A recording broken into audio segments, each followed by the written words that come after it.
코로나19로 인해서 온 세계가 지금 두려움과 공포 가운데 있습니다. 이러한 와중에 유럽과 미국은 코로나19의 전 세계 확산에 대응하여서 경기 부양책을 발표했습니다.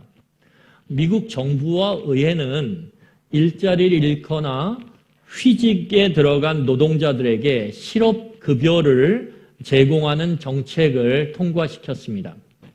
반면에 유럽의 주요 국가들은 코로나19의 충격을 완화하기 위한 정책으로 어려움을 겪는 기업에 노동자 급여를 지원해 경영 악화에 따른 정리해고를 막는 방안을 선택했습니다. 여러분, 이게 단순한 것 같지만 굉장히 중요한 전 세계적 실험이 일어나고 있는 것입니다.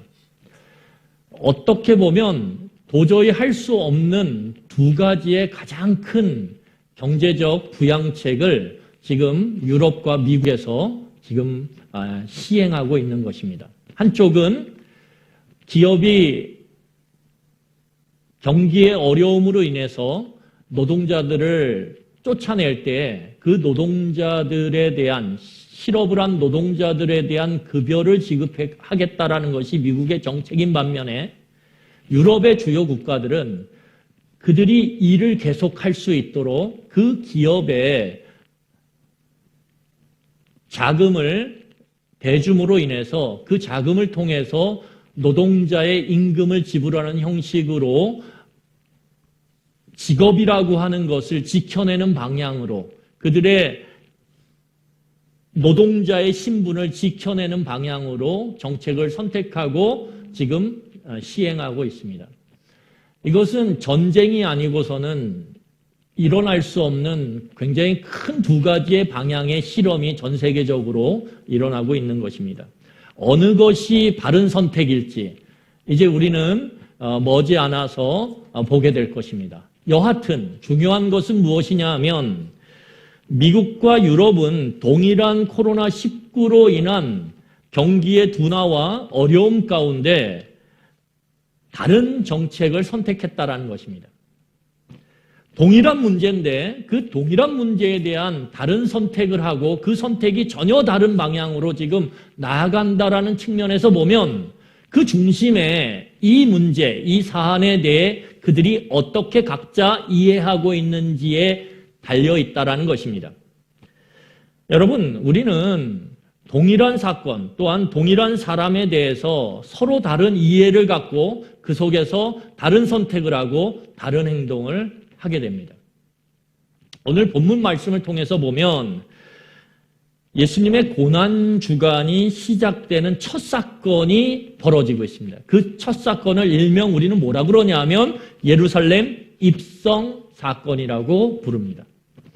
이 사건 속에서도 잘 살펴보면 사람과 사건에 대해서 각자 놓여진 위치에 따라서 다른 이해가 뒤섞여 있다는 것입니다.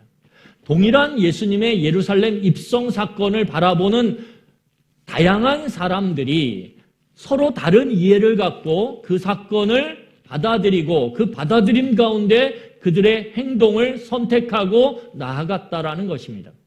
오늘 이 본문을 통해서 우리는 도대체 예수님의 이 사건을 어떻게 이해하고 그리고 어떤 선택을 하고 어떤 행동을 해야 될지 한번 같이 살펴보며 은혜를 나누기를 원합니다.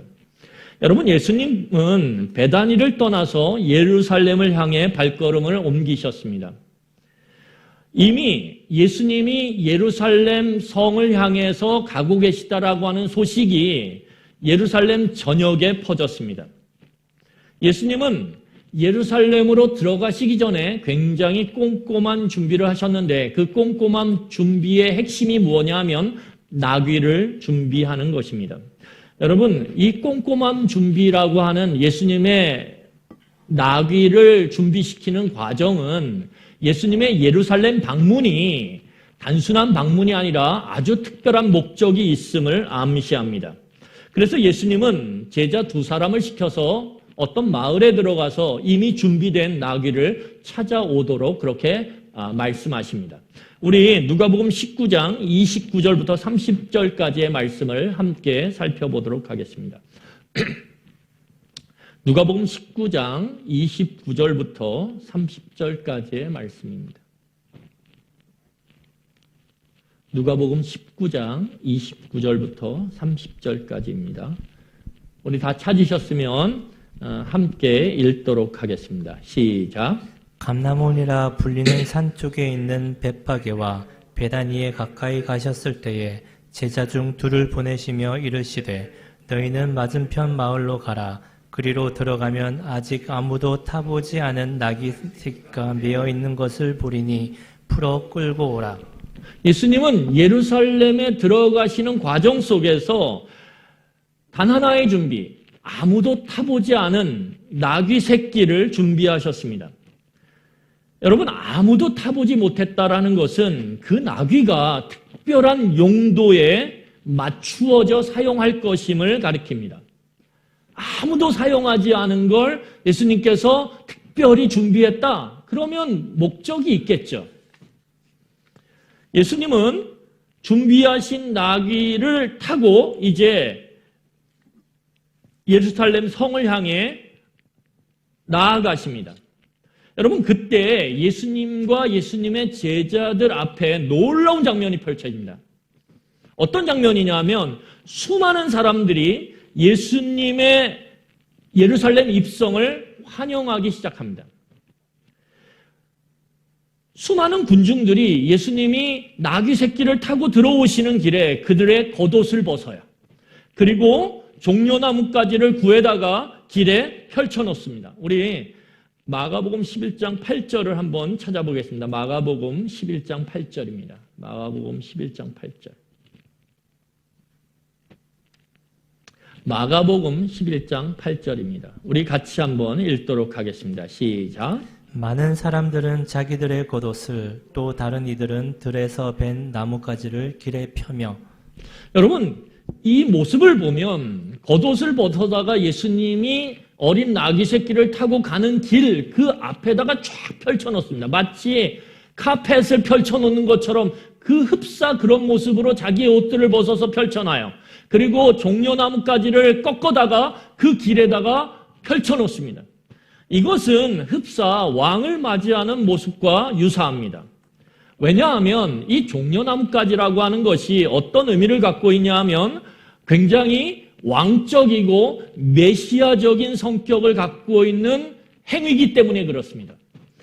여러분, 그 종려나뭇가지는 이미 성취된 승리, 그리고 그 승리를 거둔 승리자를 환영하고 그에게 영광을 돌리는 행위입니다. 그래서 요한계시록 7장 9절을 보면, 여러분 요한계시록 7장 9절을 한번 찾아보세요. 요한계시록 맨 뒤에 있죠. 요한계시록 7장 9절입니다.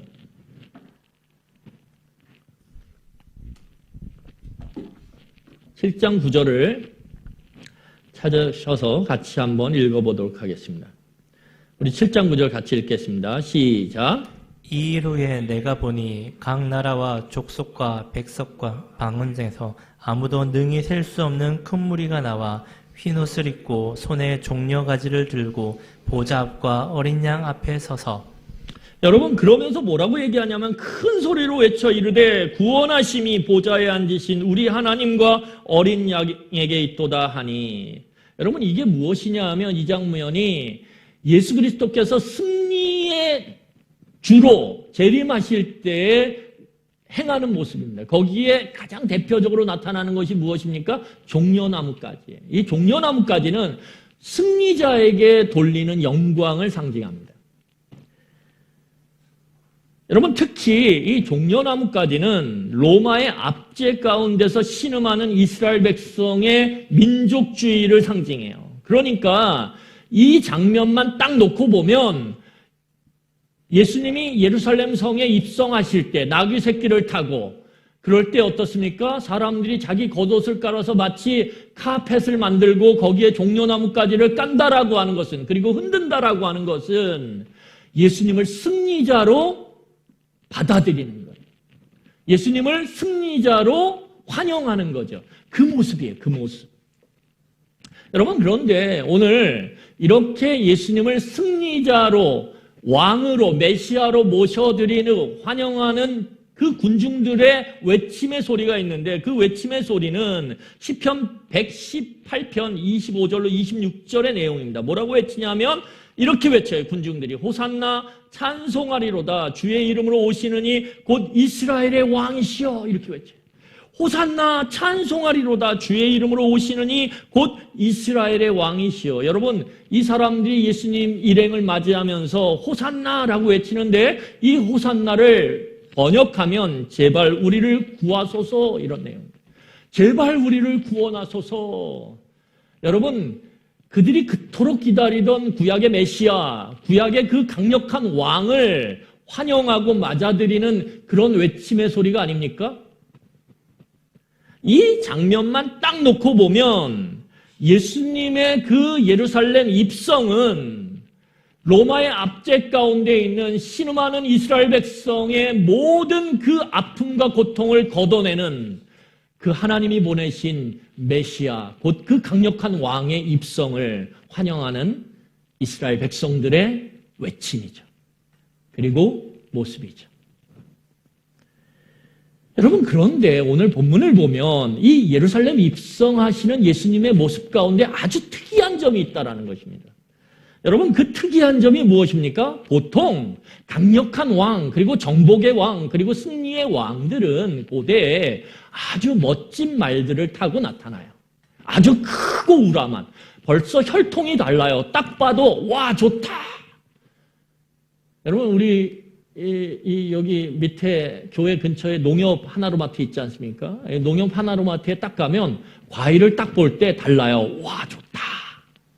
그리고 그 보기에 좋은 그 과일이 먹어도 좋아요. 그래서 여기 명절 때만 되면 차들이 얼마나 몰리는지 너무 힘들어요, 여기가.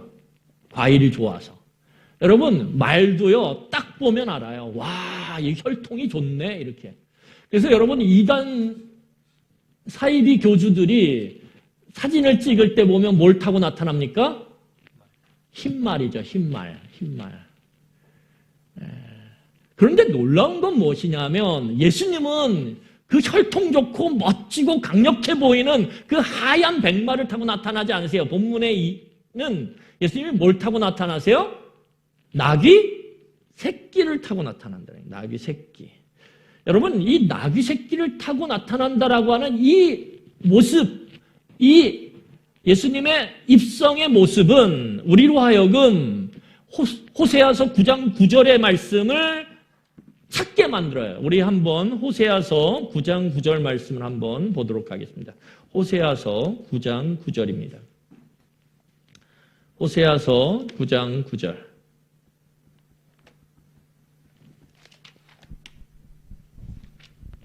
죄송합니다. 스가랴 9장 9절입니다. 죄송합니다. 스가랴 9장 9절 10절. 스가랴 9장 9절과 10절입니다. 스가랴서 9장 9절 10절. 우리 다 같이 함께 읽도록 하겠습니다. 시작. 시온에 따라 크게 기뻐할지어다. 예루살렘에 따라 즐거이 부를지어다. 보라, 내 왕이 내게 임하시나니 그는 공의로우시며 구원을 베푸시며 겸손하여서 나귀를 타시나니 나귀의 작은 것 곧 나귀 새끼니라.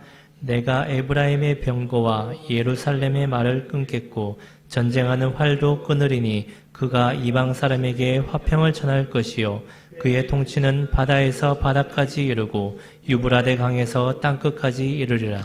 여러분, 오늘 본문을 보면 시온의 딸들아, 이스라엘 백성들이죠. 그 이스라엘 백성들이 크게 기뻐할 일이 있는데 그 기뻐하고 또한 즐거이 노래할 일이 뭐냐 하면 왕이 임했다라는 거예요. 왕이 임한 거죠.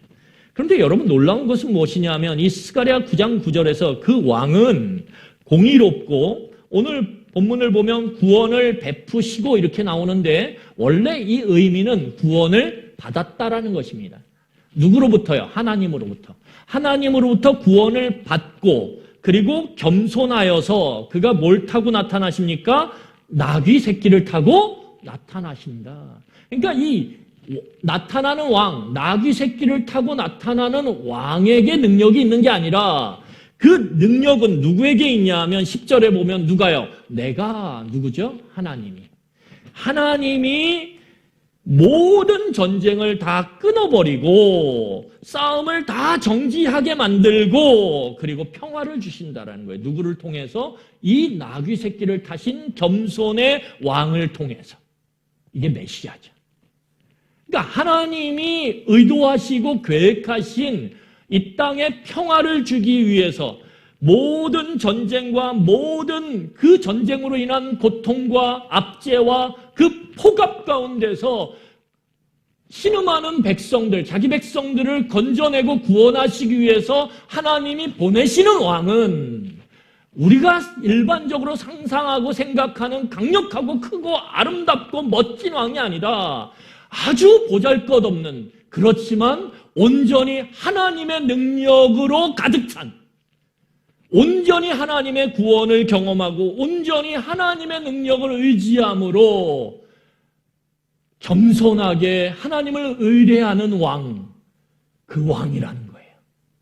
그래서 그 왕은 절대 크고 우람한 말을 타지 않습니다. 오늘 나귀 새끼를 타고 나타나죠. 여러분, 이 스가랴서 9장 9절과 10절을 딱 생각할 때, 아, 우리에게 오시는 왕은 겸손한 왕이시구나. 그는 평화를 사랑하시는 왕이시구나. 여러분, 그렇게 볼 때 군림하는 왕이 아니구나. 빼앗는 왕이 아니구나. 그는 내어주는 왕이고 하나님께 구원을 받은 왕이기 때문에 그는 구원을 베푸는 왕이구나. 내어주는 왕이구나. 오늘 스가랴서는 그것을 우리에게 이야기하고 있어요. 그런데 그 겸손한 왕이 나귀를 타고 오셔서 하나님의 그 능력으로 평화를 우리에게 주실 때 어떠한 과정을 격려하면 오늘 스가랴서 9장 9절과 10절을 딱 보면 우리는 이사야서 죄송합니다. 오늘 갑자기 성경이 막 뒤죽박죽이 되는데 이사야서 52장과 53장으로 가야 돼요. 특별히 이사야서 53장 4절과 6절을 한번 찾아보시기 바랍니다. 이사야서 53장 4절과 6절이에요. 여러분, 이사야서 52장 13절부터 이사야서 53장 12절까지는 종의 노래라고 하는 아주 유명한 본문입니다. 특별히 이사야서 53장 4절로 6절에는 우리가 너무 잘 알고 있는 그 종의 노래의 한 부분이 있어요. 우리 한번 이사야서 53장 4절, 5절, 6절을 다 같이 한번 찾아서 읽어보도록 하겠습니다. 같이 읽겠습니다. 시작. 그는 실로 우리의 질고를 지고 우리의 슬픔을 당하였거늘 우리는 생각하기를 그는 징벌을 받아 하나님께 맞으며 고난을 당한다 하였노라. 그가 찔림은 우리의 허물 때문이요 그가 상함은 우리의 죄악 때문이라. 그가 징계를 받음으로 우리는 평화를 누리고 그가 채찍에 맞음으로 우리는 나음을 받았도다.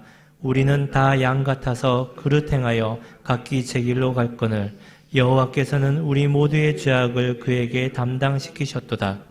여러분, 오늘 예수님은 예루살렘의 왕의 보좌에 오르기 위해서 그 성을 향해서 나아가고 계신 게 아니라는 사실입니다. 예수님은 하나님께서 맡기신 사명이 있어요. 그 사명이 무엇입니까? 온 땅의 죄로 인하여 그 죄의 증상들이 나타나고 그 증상들이 강한 자가 약한 자를 압제하고 억압하고 그리고 착취하는 이 세상의 모습 가운데 그것 안에 무엇을 주는 겁니까? 평화를 주시기 위한 거예요.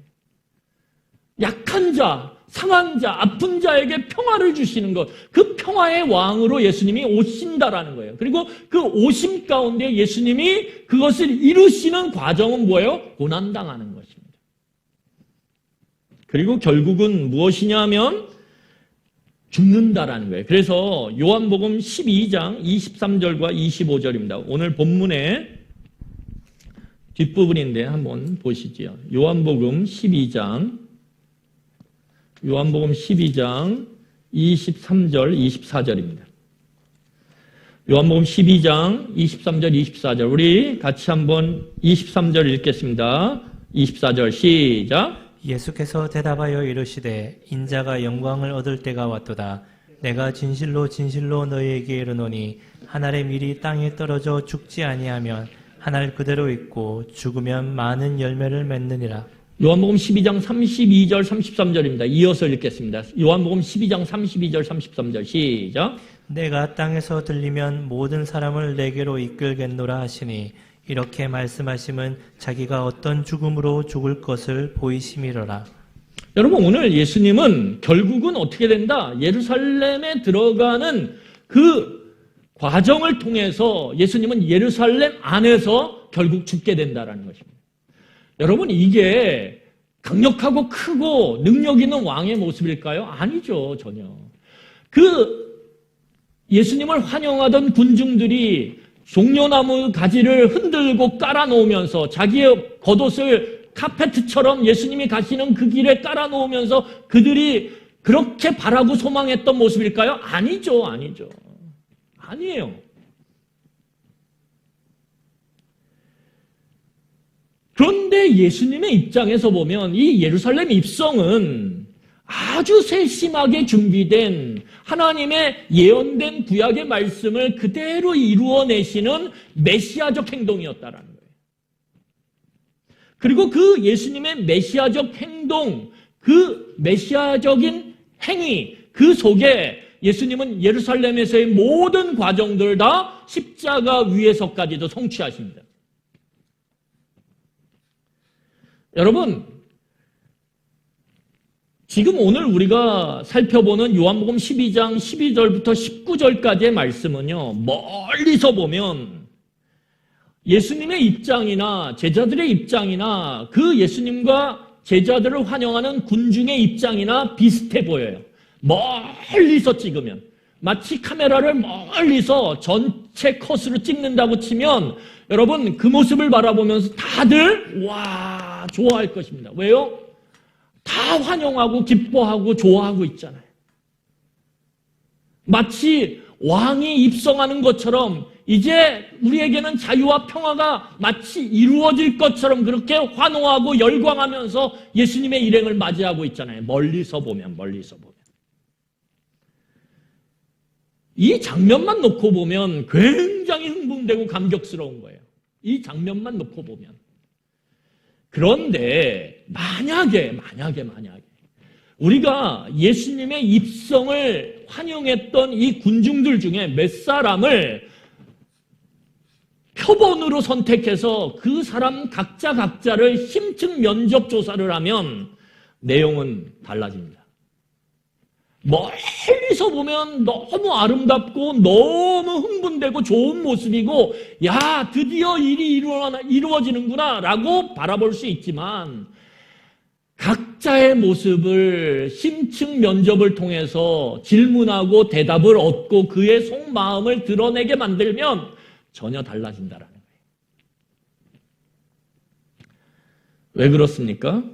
여러분 먼저 예수님의 제자들을 한번 보겠습니다. 예수님의 제자들은 지금 이렇게 놀라운 예루살렘 입성의 장면이 무엇을 의미하는지 이 당시에 흥분하고 좋아하고 정말 그 구름에 뜬 것처럼 그렇게 느껴졌지만 그 의미를 이해하지 못했다라는 거예요. 중요한 거죠. 이 예루살렘 입성이 도대체 어떤 의미를 이후에 갖는지 이 예루살렘의 입성이 도대체 고난주간의 그 주간의 끝에 어떠한 의미로 드러날 것인지 전혀 이해하지 못했다는 거예요. 여러분 오늘 16절을 한번 우리 다시 읽어보겠습니다. 요한복음 12장 16절입니다. 요한복음 12장 16절 같이 한번 읽어보겠습니다. 시작. 제자들은 처음에 이 일을 깨닫지 못하였다가 예수께서 영광을 얻으신 후에야 이것이 예수께 대하여 기록된 것임과 사람들이 예수께 이같이 한 것임이 생각났더라. 여러분 오늘 제자들이 뭐라고 지금 나중에 말하냐면 야 내가 그때 흥분하고 좋아하고 막 손들고 나도 막 겉옷을 펴다가 예수님 가시는 길에 나도 같이 펴고 종려나무까지를 나도 누군가에게 받아가지고 그걸 막 흔들고 그걸 밑에다 깔고 했는데 근데 그때 왜 내가 그렇게 한지 몰랐어 이렇게 얘기하는 왜 내가 그때 그렇게 흥분했는지 왜 내가 그렇게 좋아했는지 내가 왜 그때 그렇게 날뛰었는지 나는 그때 몰랐어. 그냥 분위기에 취했어. 아니 그냥 내가 갖고 있는 정치적 이해, 다시 말해서 예수님이 드디어 이 강력한 기적을 일으키는 예수님이 드디어 왕이 되시는구나. 저 헤롯을 쫓아내고 저 헤롯성에 이제 예수님의 보호자가 생기는구나. 와, 그러면 나는 그때 입신양명, 내가 드디어 한 자리 얻겠구나. 왜? 나는 예수님과 함께 3년의 이 공생애를 같이 걸어왔던 공신이거든, 공신. 아마 이런 이해가 있었을 수도 있어요. 근데 중요한 것은 무엇입니까? 도대체 왜 예루살렘에 입성하는지를 그들이 몰랐다라는 거예요, 이 당시에.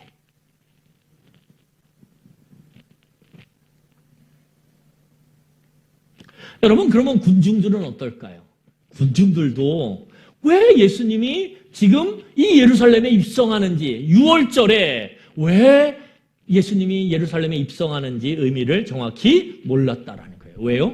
자, 우리 본문 17절과 18절을 한번 읽어보도록 하겠습니다. 요한복음 12장 17절 18절이에요. 우리 같이 읽겠습니다. 시작. 나사로를 무덤에서 불러내어 죽은 자 가운데서 살리실 때에 함께 있던 무리가 증언한지라. 이에 무리가 예수를 맞음은 이 표적 행하심을 들었음이로라. 여러분, 오늘 본문이 뭐라 그러냐면 왜 군중들이 예수님을 그렇게 환호하면서 맞이했어요? 사람들이 입에로 이야기를 전하기 시작했는데 그 이야기의 내용이 무엇입니까? 예수님이 예루살렘 성으로 오기 전에 베다니라고 하는 곳에 있었는데 그 베다니에서 누구를 고쳤어요? 죽은 나사로를 고쳤다라는 거예요. 죽은 나사로를 살렸다라는 거예요. 여러분 놀랍지 않습니까? 죽은 사람이 살아났다. 와, 못 믿어. 사람들이 그러겠죠. 본 사람이 증언을 해도 베다니에서 예루살렘까지 멀지 않은 거리거든요. 그러니까 사람들의 그 이야기들이 돌고 돌아서 전해졌겠죠. 특별히 6월절을 맞이하기 위해서 온 이스라엘 전역과 그리고 저 로마의 지역으로부터 순례를 온 수많은 사람들이 그 소식을 들었겠죠. 그런데 당장 믿을 수 있겠어요, 여러분? 죽은 사람이 살아났다는데 그러니까 어떻게 해요? 드디어 예수님이 오신다니까 그 예수님 보고 싶겠어요? 안 보고 싶겠어요? 보고 싶죠. 확인하고 싶죠. 누군지 도대체 내 눈으로 한번 확인하고 싶지 않겠습니까? 그러니까 수많은 사람들이 모이는 거예요. 왜? 호기심 때문에. 호기심 때문에. 물론 그들 안에 단순한 호기심이 아니라 혹시 예수님이 하는 그 막연한 기대감, 막연한 소망을 가진 사람들도 분명히 있었을 거예요. 그 모든 사람들의 예수님에 대한 이해가, 잘못된 이해가 뒤섞이면서 사람들은 그 분위기에 휩싸여서 와! 하고. 여러분 이제 선거철인데 요즘은 그런 게 덜하지만 한 20년 전만 해도 어떻습니까?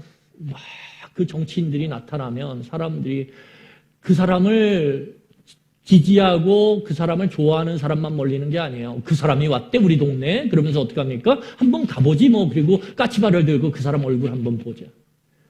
그 안에는 수많은 그 사람에 대한 다양한 이해가 섞여져서 사람들이 분위기에 와 하면 어떻게 해요? 거기에 동조해서 사람들이 와 하죠. 마치 그것처럼.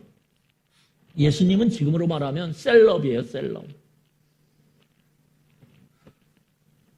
중요한 건 무엇이냐면 예수님을 그토록 환영했던 그 군중들이 예수님이 도대체 누구신지, 예수님이 어떤 사역을 하셨는지, 도대체 이분이 이 예루살렘에 입성하는 이유가 뭔지에 대한 이해가 없었다라는 거예요.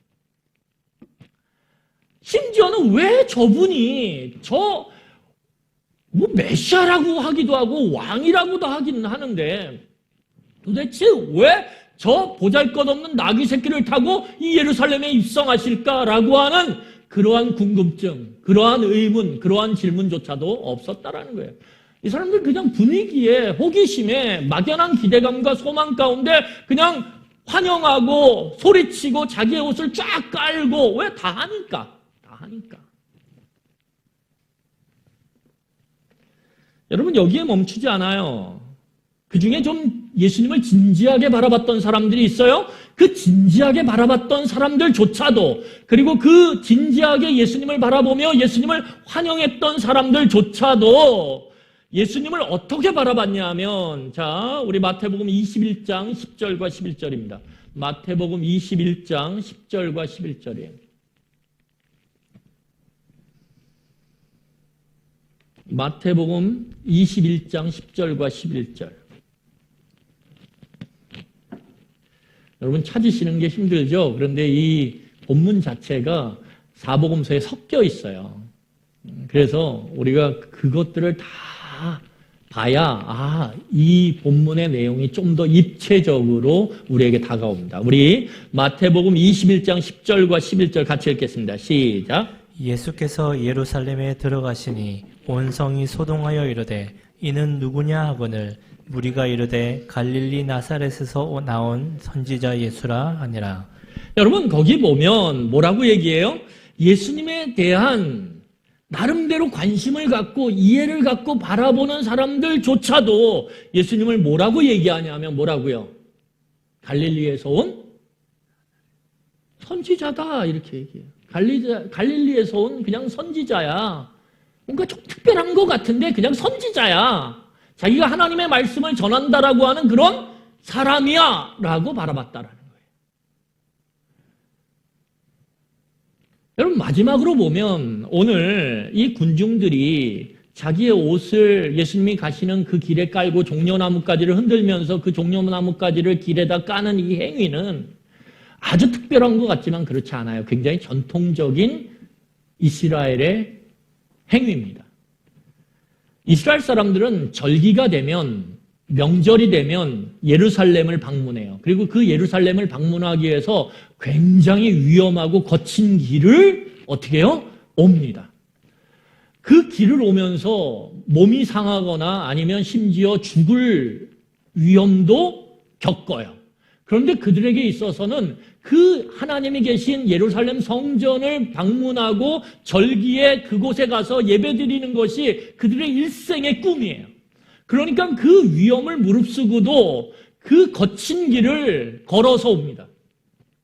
그래서 그 길을 쫙 오는 사람들을 어떻게 합니까?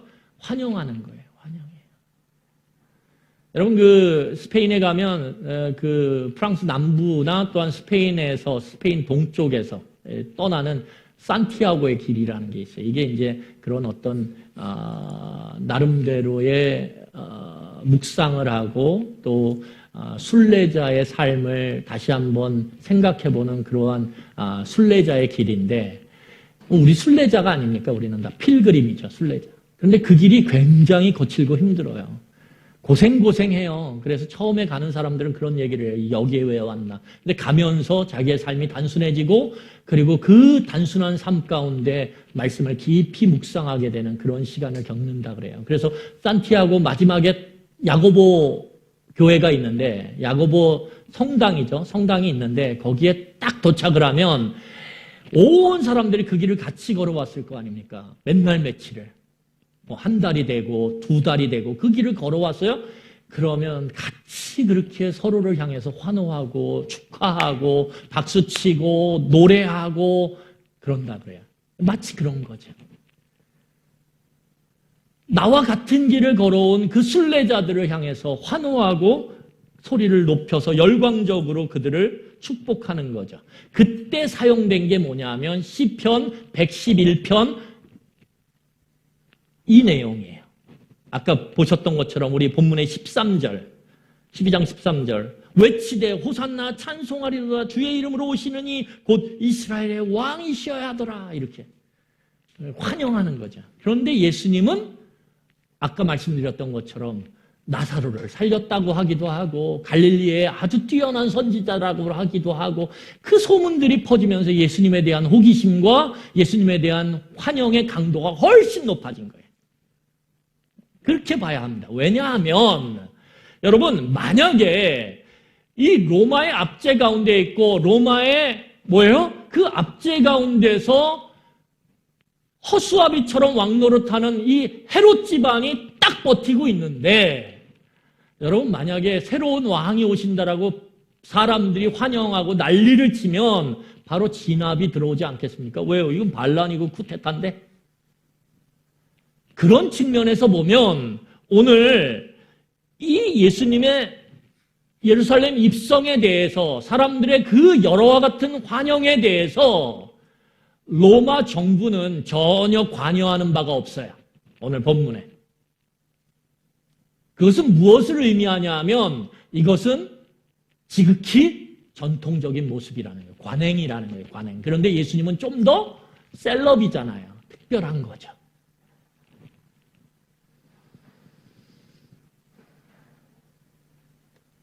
여러분 만약에 예수님이 정말 이 예루살렘 입성이 메시아명 왕의 입성으로 정치적인 그 권력자로서의 입성임을 만약에 알았다라면 예수님이 나중에 잡히셔서 신문을 당해요. 그 신문 과정에서 이 이야기가 반드시 나와야 돼요. 그런데 그런 이야기가 나오지 않아요. 예루살렘 입성에 대한 이야기는. 그러니까 이때 분위기가 그런 거예요. 그렇게 환영하는 게 자연스러운 거죠. 그래서 우리는 멀리서 보면 와 저들이 이렇게 이야기하지만 가까이서 그들을 심층 면접 조사를 하면 이들 안에 너무나 정확한 것은 그것이 제자이든 이것이 환영하는 그 무리이든 상관없이 그들에게는 예수님에 대한 바른 이해가 없었다는 거예요. 예수님에 대한 바른 이해가 없었다라는 거예요. 예수님이 도대체 누구신지, 예수님의 사역이 도대체 무엇을 의미하는지, 그래서 이 예수님의 예루살렘 입성이 도대체 무엇을 가리키고 있는지 그들은 몰랐다라는 거예요. 모르고 열광하고 모르고 환영하고 아니 알았어도 하나님이 의도하신 그래서 그 의도와 뜻 가운데 예수님이 따라가시는 그 따름에 대한 이해가 없이 자신의 이해, 자신의 관행적 이해, 관성적 이해, 자신의 원함의 이해를 갖고 예수님을 바라봤다라는 거예요. 여러분, 이런 바르지 못한 예수님에 대한 이해가, 이렇게 바르지 못한 예수님의 사역에 대한 이해가 만들어내는 것이 무엇입니까? 예수님이 예루살렘에 입성하셔서 고난의 길을 가시자, 아니 십자가에 달리시자, 이렇게 환영했던 모든 사람들은 다 흩어져요. 다 흩어져요. 언제 그렇게 환영했나 싶을 정도로 그렇게 차갑고 냉랭하게 오히려 예수님을 향해서 침을 뱉고 돌을 던지고 그를 저주해요. 여러분 제자들은요? 제자들도 말할 수 없어요. 제자들은 어때요? 예수님을 모른다라고 얘기해요. 예수님을 다 떠나가요. 여러분 바른 이해가 없으면 우리는 조그만 충격 앞에서도 쉽게 변질되고 쉽게 파손됩니다.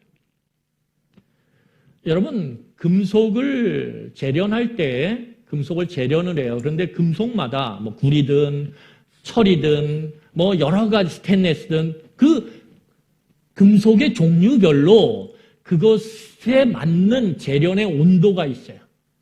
그리고 그것을 쳐서 만드는데 그 강도가 있어요. 그러니까 다시 말하면 금속에 따라서 재련의 방법이 다르다라는 거예요. 그렇기 때문에 금속에 대한 바른 이해가 없이 재련을 해버리면 그 금속은 조그만한 외부적 충격에도 다 파손됩니다. 아무리 강한 철 같지만 그 철을 잘못 재련하면 원석에서 잘못 재련하면 그 철은 조그만 충격에도 갈라지고 깨져버려요. 그만큼 그 철에 대한 이해, 구리에 대한 이해, 각각의 금속에 대한 바른 이해가 충격을 견뎌낼 수 있게 만드는 거예요. 여러분 예수님에 대한 바른 이해가 없으면 조그만 충격 앞에서도 우리는 예수님으로부터 멀어질 수 있어요. 여러분 과거에 중고등부를 거치면서 와 그렇게 중고등부 시절에 그렇게 하나님을 찬양하고 예배하고 예수님을 그렇게도 따르는 것처럼 보였던 수많은 그 중고등부 그 시절의 세대들이 지금 보면 도대체 이 사람이 그때 그렇게 눈물을 흘리며 하나님을 찬양하고 예수님을 높였던 사람인지 의심이 될 정도로 그렇게 변질되고 그렇게 예수님으로부터 멀리 떨어져 있는 모습을 우리는 얼마든지 볼 수 있어요. 얼마든지.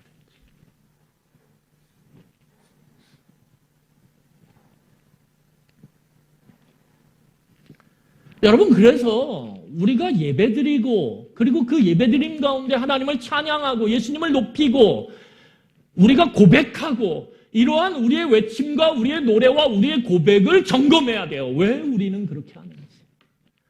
왜 우리는 예루살렘 성에 입성하시는 그 예수님을 향해 메시아 왕이라고 외치며 노래하며 그를 위하여 헌신하는 것처럼 보이는데 왜 그렇게 하는지를 점검해야 된다는 거예요. 왜요? 그것이 그냥 분위기에 아니면 그것이 선지자 정도에 대한 이해, 예수님에 대한 그것이 예수님에 대한 호기심과 예수님에 대한 그냥 신기함에서 그렇게 하는 행위라면 그것은 우리의 삶에 찾아오는 수많은 고난의 파고 앞에서 문제의 그 딜레마 앞에서 우리는 여지없이 깨져요. 그 외침은 냉랭한 저주로 바뀌어요. 그 열광의 분위기는 예수님을 매몰차게 몰아가는 그러한 저주의 목소리로 바뀌어버린다.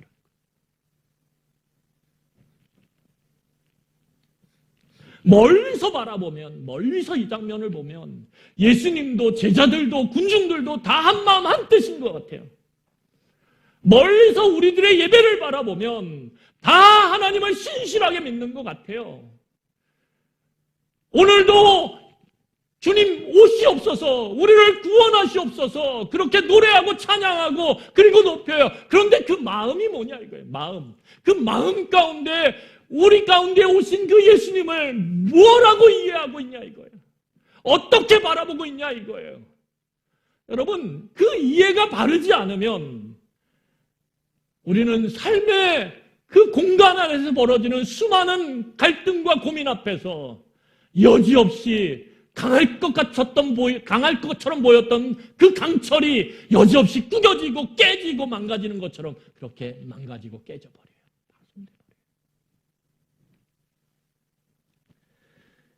여러분, 이것이 우리에게 큰 차이를 드러내는 거예요. 왜요? 예수님은 자기에게 하나님이 주신 그 메시아의 길, 왕의 길에 대한 바른 이해를 가졌거든요.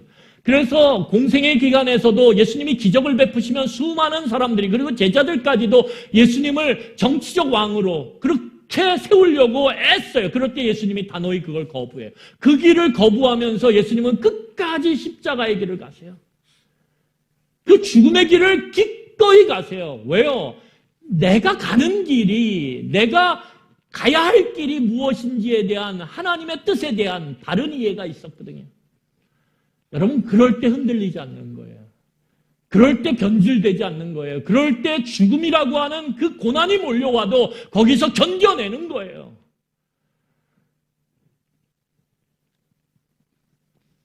이것이 엄청난 차이를 만듭니다. 예수님은 예루살렘 입성에 대한 바른 이해를 갖고 계셨기 때문에 끝까지 십자가의 길을 가세요.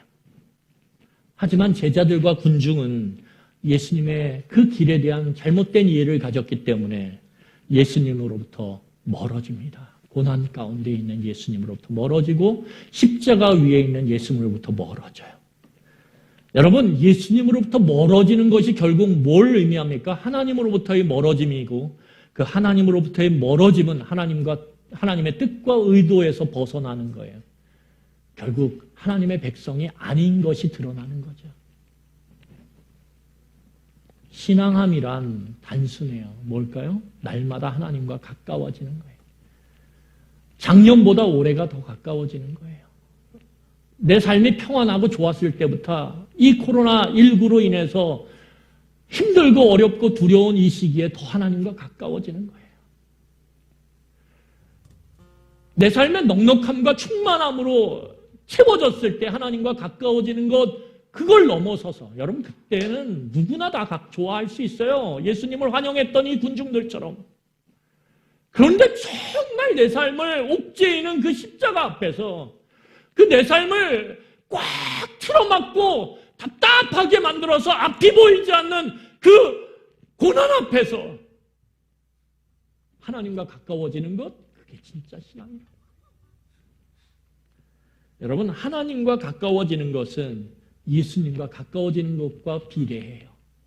예수님과 가까워지는 건 어떻게 가능합니까?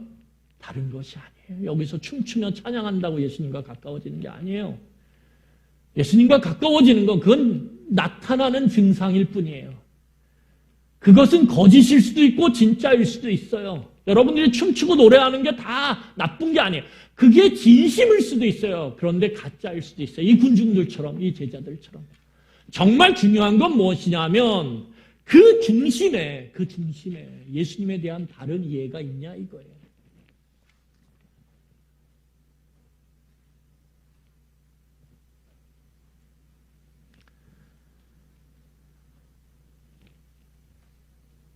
여러분, 신앙은 멀리서 보는 게 아닙니다. 멀리서 남이 내 신앙을 어떻게 보나 그게 신앙함의 모습이 아니에요. 신앙이라는 건 뭐냐면 스스로 질문을 던지는 거예요.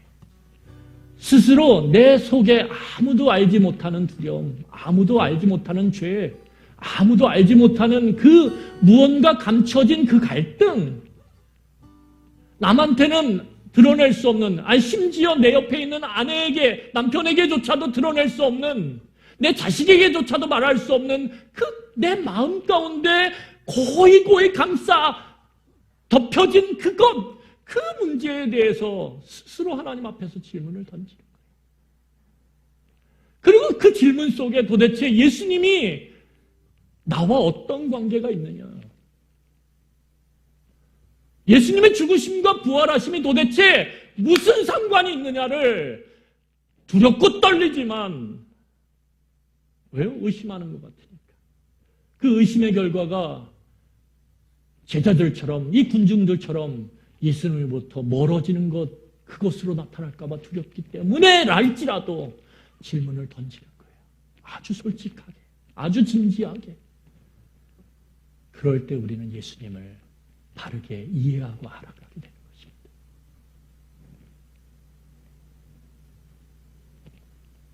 말씀을 정리하겠습니다.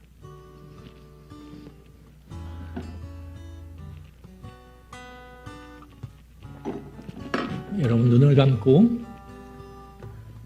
제 이야기를 잠깐 들어보세요.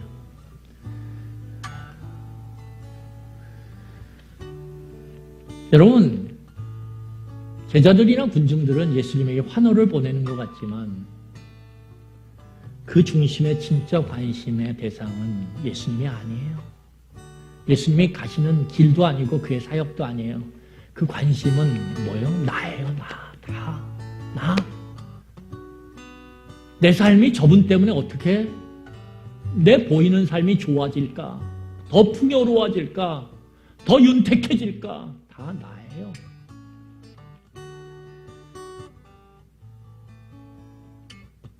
왜냐하면 우리는 시간이 흘러도 예수님에 대한 바른 이해 늘 제자리인 것 같아요. 종려주일이 매년 찾아오지만 그 해를 거듭하는 종려주일 가운데 예수님을 더 깊이, 더 바르게 이해하는 그 이해의 깊이와 넓이와 폭이 점점 더 늘어가는지 커져가는지 무거워지는지 잘 모르겠어요.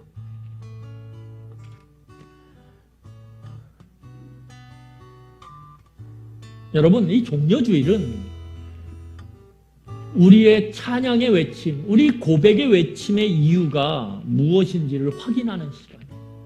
나는 도대체 왜 저 군중 사이에, 저 제자들 사이에 껴서 예수님의 오심을 왜 그렇게 노래하며 외치고 있는지를, 그 이유, 내 마음의 중심의 이유를 확인하는 시간이에요. 여러분, 종려주일은 예수님과 그분의 사역에 대해서, 그분의 고난당하심과 그분의 십자가와 부활에 대해서 내가 바르게 이해하고 있는지를 점검하는 시간이에요. 그것이 되어질 때 이 종려주일은 우리에게 참된 의미를 가질 수 있습니다. 이제 오늘을 시작으로 예수님의 고난주간이 시작돼요. 제가 여러분들에게 세움교회 묵상집과 그리고 주님의 길이라고 하는 헨리 나우엔의 책을 한 권씩 선물해 주었어요. 오늘 마지막 몇 가정을 더 방문하고 이제 제가 배달을 할 텐데 제발 이번 주에 그 두 가지만을 통해서라도 여러분 예수님에 대한 바른 이해를 해나가기 위해서 애쓰고 수고하는 그런 일주일이 되시기를 간절히 축원합니다. 그것이 우리를 예수님에게 더 가까이 가게 만들고 그럴 때 우리가 하나님 안으로 더 깊이 들어감으로 하나님께서 허락하시는 그 놀라운 평화와 자유와 풍요를 세상이 주는 것과는 비교할 수 없는, 세상이 원하는 것과는 비교할 수 없는 그것을 진정으로 소유하게 되는 것입니다. 그 은혜가 여러분과 제게 있기를 간절히 축원합니다. 여러분 이 시간에 같이 우리 말씀을 기억하며 기도하도록 하겠습니다. 기도하시겠습니다.